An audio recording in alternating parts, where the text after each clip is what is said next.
वैष्णवी आत्महत्या प्रकरणात राजेंद्र हगवणे आणि सुनील हगवणेला थोड्याच वेळात कोर्टात हजर करणार। तब्बल 7 दिवसानंतर अखेर हगवणे बाप बेट्याला बेड्या।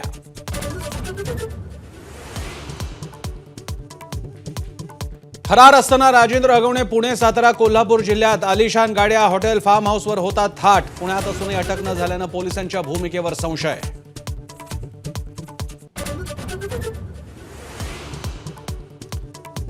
वैष्णवी आत्महत्या प्रकरणी सासरा राजेंद्र हगवणे दीर सुशीलला अखेर 7 दिवसांनी अटक। अटकेनंतरही राजेंद्र हगवणेचा माज कायम।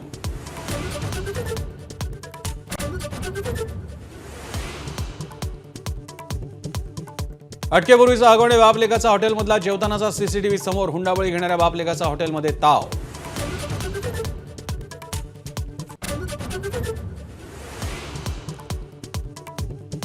कसपटे कुटुंबाला धमकावणाऱ्या निलेश चव्हाणबाबत धक्कादायक माहिती उघड। छुपा कॅमेरा वापरून आपल्याच पत्नीचे आक्षेपार्ह व्हिडिओ बनवले। इतर महिलांसोबतचे अश्लील व्हिडिओही समोर।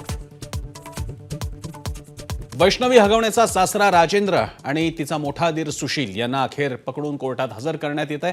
आज पहाटे अटकेनंतर त्या दोघांनाही हिंजवडी पोलीस ठाण्यात ठेवण्यात आलं होतं। तिथून या दोघांना बाहेर काढताना पोलिसांची चांगलीच दमछाक झाली।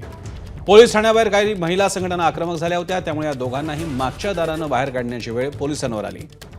दुसरीकडे शिवाजीनगर कोर्टाबाहेर भाजप महिला आघाडी आक्रमक झाली। भाजपच्या महिला पदाधिकाऱ्यांनी आंदोलन करत हगवणेंना फाशीची मागणी केली। दरम्यान या दोघांनाही आता कोर्टात हजर करण्यात येणार आहे।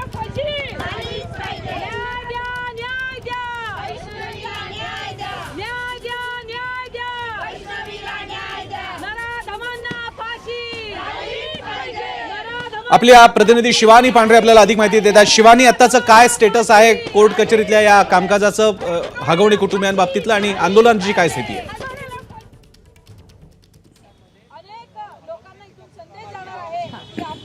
राजेंद्र हगवणे आणि सुशील हगवणे या दोघांनाही काही वेळात कोर्टात हजर केलं जाईल। मात्र त्यापूर्वीच हिंजवडीमध्ये ठाकरे गटाकडून आंदोलन करण्यात आलं होतं आणि त्याच्यानंतरच इथे पुण्यातील कोर्टासमोर भाजप महिला आघाडीकडून आंदोलन करण्यात येत आहे। जोपर्यंत त्यांना फाशी होत नाही तोपर्यंत आम्ही स्वस्थ बसणार नाही, किंवा या सगळ्यांना फाशीची शिक्षा झाली पाहिजे अशी मागणी या सगळ्या भाजप कार्यकर्त्यांची आहे।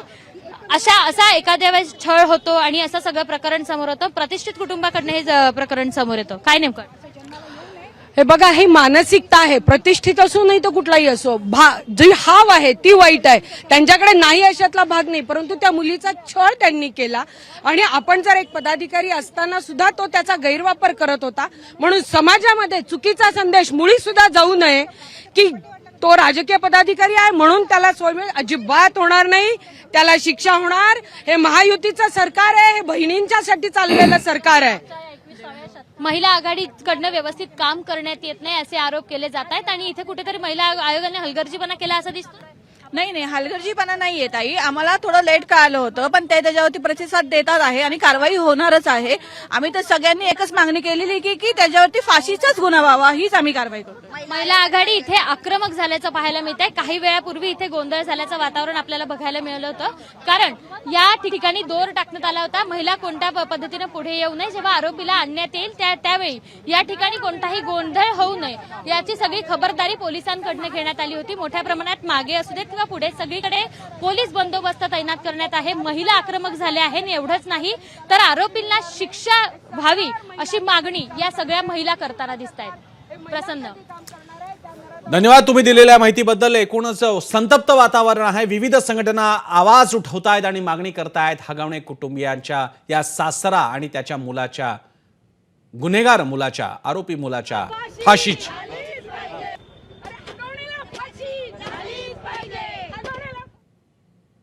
दरम्यान सोनेच्या आत्महत्या प्रकरणी पोलीस कोठडीत रवानगी झालेल्या हगवणे कुटुंबाचं कुणीही वकीलपत्र घेऊ नये अशी विनंती वैष्णवीच्या माहेरच्यांनी म्हणजे कसपटे कुटुंबियांनी केली आहे। तसं पत्रच त्यांनी पुणे बार असोसिएशनला लिहिलं आहे। कसपटेंची मागणी आहे की कोणत्याही वकिलानं यांचं वकीलपत्र घेऊ नये। नाजिमुल्ला आपल्याला अधिक माहिती देत आहेत। नाझिम, प्रसन्न, ज्या पद्धतीनं हगवणे कुटुंबियांनी वैष्णवीचा छळ केलेला आहे, तिचं शारीरिक मानसिक शोषण केलेलं आहे, हे पाहता त्यांची ही जी प्रवृत्ती आहे ही प्रवृत्ती ठेचून काढण्यासाठी कसपटे कुटुंबियांनी एक पत्र बार असोसिएशनला दिलेलं आहे आणि पुणे बार असोसिएशनला त्यांनी म्हटलेलं आहे की या 5ही जणांचं वकीलपत्र कुणीही घेऊ नये, आणि हे न घेऊन तुम्ही एक समाजामध्ये संदेश द्यावा की हुंडा प्रथा जी आहे ती मोडीस काढण्यासाठी ही एक तुमच्याकडून पुढाकार घ्यावा अशी एक मागणी जी आहे ती कसपटे कुटुंबियांनी केलेली आहे. आणि आता पुणे बार असोसिएशन सुद्धा या बाबतीनं एक अनुकूल विचार करताना दिसतंय, सकारात्मक विचार करताना दिसतंय. नक्कीच पुढच्या काही दिवसांमध्ये कळेल की पुणे बार असोसिएशन मधला कुठला वकील पुढे येतो की कसपटे कुटुंबियांची मागणी ते मान्य करतायत. धन्यवाद नाझीम, तुम्ही दिलेल्या माहितीबद्दल. सून वैष्णवी हगवणेच्या आत्महत्येसाठी जबाबदार असलेला सासरा राजेंद्र हगवणे आणि त्याचा मोठा मुलगा म्हणजे वैष्णवीचा दीर सुशील यांच्या हातात अखेर बेड्या पडल्या. एवढे दिवस हलगर्जीपणा दाखवणाऱ्या पोलिसांनी कारवाई करत हगवणे बाप बेट्याला अटक केली आहे की दबावामुळे ते स्वतःहून पोलिसांना शरण आले हे कळू शकलेलं नाही. दरम्यान वैष्णवी हगवणेच्या आत्महत्येनंतर 7 दिवस तिचा सासरा राजेंद्र हा मुलगा सुशील सोबत फरार होता. शुक्रवारी पहाटे 4:30च्या सुमारास त्यांना अटक झाल्याचं समजतंय.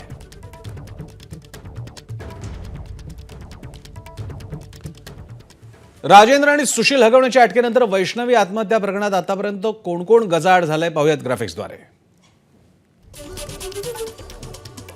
शशांक हगवणे म्हणजेच वैष्णवीचा पती, करिश्मा हगवणे नणंद जी सगळ्या या प्रकरणातली आग लावी मानली जाते, लता हगवणे सासू, राजेंद्र हगवणे सासरा आणि सुशील हगवणे दीर. अख्खं हगवणे कुटुंब आता जेलमध्ये गेलेलं आहे. कारण ठरलाय वैष्णवीचा मृत्यू, तिचा झालेला छळ आणि आता आई वडिलांचं छत्र हरपलेला लहान मुलगा. एकीकडे सून वैष्णवी हगवणेनं जाचाला कंटाळून आत्महत्या केली होती, तर दुसरीकडे तिचा सासरा राजेंद्र हगवणे मोठा मुलगा सुशीलला घेऊन फरार झाला. गेल्या 7 दिवसात या हगवणे पितापुत्रानं कुठे कुठे मुक्काम केला याची सविस्तर माहितीच एबीपी माझाच्या हाती लागली. या दोघांनी गेल्या 7 दिवसात पुणे ते कर्नाटक वाया सातारा असा प्रवास केलाय. विशेष म्हणजे या प्रवासादरम्यान त्यांनी थार, एंडेव्हर, बलेनो अशा मोठ्या बड्या महागड्या गाड्या वापरल्या. तसंच या 7 दिवसात त्यांचा मुक्काम फार्म हाऊस, हॉटेल, लॉज अशा ठिकाणी होता. म्हणजे एकूणच या आपल्या सुनेचा बळी घेणाऱ्या नराधमांना वाचवणारे, मदत करणारे मित्रमंडळी, नातेवाईक, आप्तेष्ट हे ठिकठिकाणी होते. आणि आता हे सगळे लोक जे कोणी साताऱ्यात मदत केली, कोणी कोल्हापुरात मदत केली, कर्नाटकपर्यंत मदत केली, या सगळ्यांची नावं आता पोलिसांपर्यंत गेलेली आहेत. आणि गुन्हेगारांना, प्रस्तावित आरोपींना मदत केल्याप्रकरणी, पोलिसांच्या कारवाईत हस्तक्षेप केल्याप्रकरणी त्यांच्यावर गंभीर कारवाई होऊ शकते. आपण या सगळ्यांचा प्रवास बघूयात. हगवणे पितापुत्र कुठे कुठे फिरत होते. 17 मेला औंध हॉस्पिटल, मुहूर्त लॉन्स थार गाडीनं प्रवास केला. 17 मे वडगाव मावळ, पवना धरण फार्म हाऊस, आळंदीत मुक्काम. 18 मे वडगाव मावळ, पवना धरण, बंडू फाटककडे बलेनो गाडीनं प्रवास. 19 मे पुसेगाव सातारा, अमोल जाधवच्या शेतावर. 19 आणि 20 मे सातारा जिल्ह्यातील पसरणी मार्गे कोनगोळी, हॉटेल हेरिटेज इथे. 21 मेला कोनगोळी, प्रीतम पाटील या मित्राच्या शेतावर. 22 मेला हगवणे पुण्याला परत आला.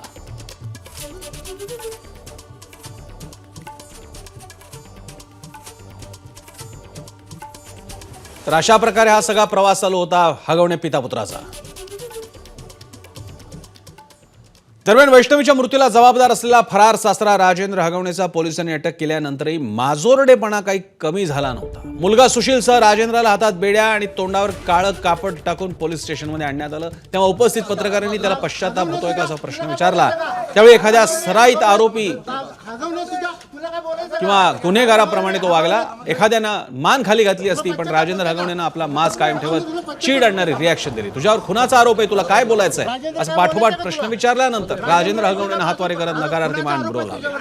छळाला मारणीला कंटाळून तरुण सुनेनं आत्महत्या केली, तरी त्यावर पश्चात्तापाची भावना सोडा उद्दामपणा करणारा राजेंद्र हगवणे हा कॅमेऱ्याने टिपला. तुला पश्चाताप होते का? तुला पश्चाताप होते का? राजेंद्र काय बोलायचं का तुला? राजेंद्र तुझी का बाजू? खुनाचा आरोप आहे तुझ्यावर, नातेवाईक करतात. हगवणे तुला काय बोलायचं का? हगवणे तुला काय बोलायचं का? हगवणे तुला पश्चाताप होते का? तुला पश्चाताप होते का? सगळं हे हगवणे कुटुंब जणू काय गुन्हेगारीचा एक प्रकारे प्रवृत्तीच घेऊन आले होती की काय? कारण केवळ हगवणे कुटुंब नाही, त्यांच्या संपर्कातल्या बाकीच्या व्यक्तींबद्दल सुद्धा गुन्हेगारी गोष्टी समोर येतात. कसपटे कुटुंबाच्या तक्रारीवरून नणंद करिश्मा हगवणेचा मित्र निलेश चव्हाणवर गुन्हा दाखल झालाय. मात्र धक्कादायक बाब म्हणजे स्वतः निलेश चव्हाणही त्याच्या बायकोचा छळ करत असल्याचं आता उघड झालंय. स्पाय कॅमेरा लावून आपल्याच पत्नीबरोबर खाजगी क्षण, स्वतःबरोबरचे खाजगी क्षण, आक्षेपार्ह स्थितीतले व्हिडिओ चित्रित केल्याचे हे त्याच्या बायकोला समोर आलं, उघडकीस आलं. आणि या प्रकरणात निलेश चव्हाणवर 2019 मध्ये वारजे पोलिसात गुन्हा दाखल झालाय. आता याच पोलीस ठाण्यात वैष्णवीचं बाळ मागण्यासाठी आलेल्या तिच्या माहेरच्या लोकांना पिस्तुलाच्या सहाय्यानं धमकावल्याचा गुन्हा निलेश चव्हाणवर दाखल झालाय. या मधल्या काळात पोलीस काय करत होते? हा निलेश चव्हाण वठणीवर का नाही आला? त्याचे आतापर्यंतचे बाकीचे उपद्व्याप पोलिसांना कळले होते की नाहीत? हे सवाल बाकी आहे.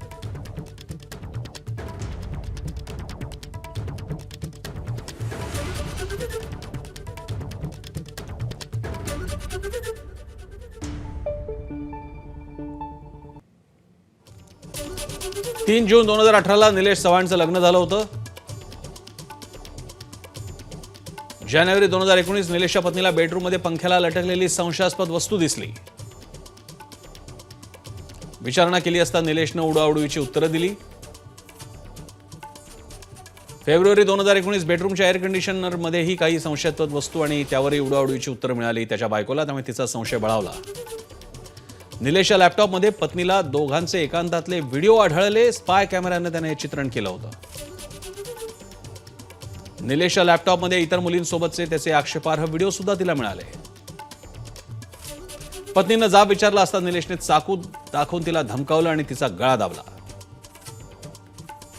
पत्नीनं सासू सासऱ्यांना माहिती दिली. त्यांच्याकडून उलट तिचाच छळ झाला. अखेर या छळाला कंटाळून निलेशच्या पत्नीनं घर सोडलं. 14 जून 2022 मध्ये या बाबतीत गुन्हा दाखल झाला.